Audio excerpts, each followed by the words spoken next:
Life with Fur Baby.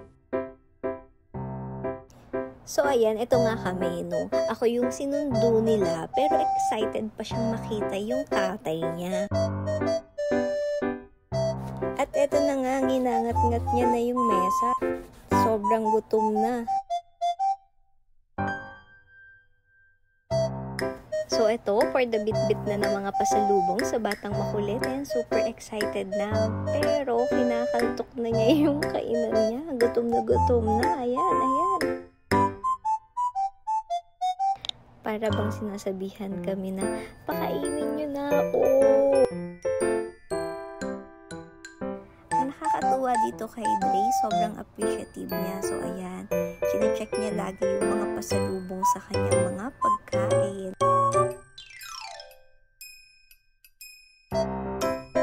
Para siyang canine dog na i-check niya isa-isa yan.